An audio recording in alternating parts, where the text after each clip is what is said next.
Pro controllers can be absolutely fantastic in games like Apex Legends, but what if I told you that you don't actually need one? I've used the Gullikit King Kong 3 Max and the Xbox Series 2 Elite controller, but for some reason, whenever I'm playing Apex Legends, I always seem to play best when I'm just using a classic DualSense controller with a Control Freak on top. So in this video, I'm going to show you guys my custom controls. So without any further ado, let's get into it. Alright, so we're in the firing range here now, and I'm going to show you guys my custom controls. You might have already noticed some interesting things going on with my controller overlay in the bottom left corner there, but we'll hop into my button layout and show you guys my custom controller preset. Compared to the default controller preset, there's three main things that are changed. We have my R1 and my X, we have my R3 and my circle, and then we have up on the D-pad and my left stick click. So the most important of the three changes is with the R1 and X changing jump to be on your right bumper. The reason is, right, when you're looking at your controller, if I put my hands on my controller as I would use while in fights, right, if I was using X as jump, in order to jump, I would have to take my finger off the right analog. And in a game like Apex Legends, you never want to have to do that. You don't want to have to pick between aiming and movement. It's too important. The split seconds matter too much. So we change our jump to R1 for the reason that my hands are properly set on my controller.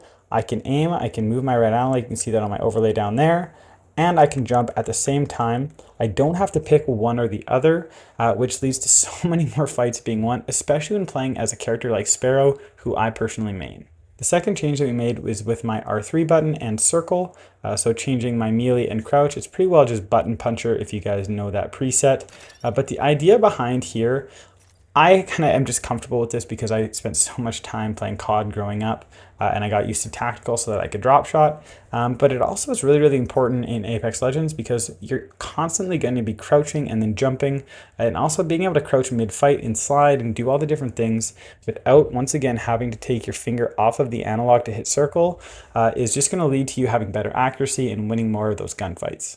The last of the three changes that we made is with our sprint and our use health / shield kit buttons. And the reason that we did this, if you look at when I'm holding my controller, my left stick click is one of the 6 buttons that I have the easiest access to. So I want to make sure that that button's getting full use. And for me personally, sprint isn't really a good enough button to hold that place, especially when in the gameplay settings you can turn on always sprint. So as long as your analog is full tilt moving forward, you're going to sprint anyways, and you don't have to press down the button. So the idea with this though is that if I am in game here and I hold down that left stick, my wheel comes up, and if I press it, I'll begin to heal. Obviously my shields are full right now, so I can't demo that.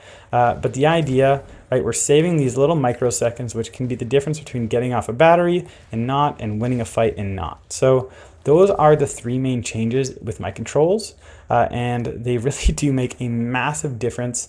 I've obviously fine-tuned these throughout the years. I've tried a couple of different things, but this is without a doubt what works best for me. Whether you're brand new to Apex Legends, hopping into the game for the first time, or you're a return player looking to find something to give you an edge in game, be sure to give these controls a try and let me know down in the comments what your thoughts are. Did they help you to win more gunfights? Did you win a couple more games because of them? Do you have any changes that you made personally that you thought were even better than these? Be sure to let me know, and if this video has been good for you, be sure to drop a like, maybe think about subscribing.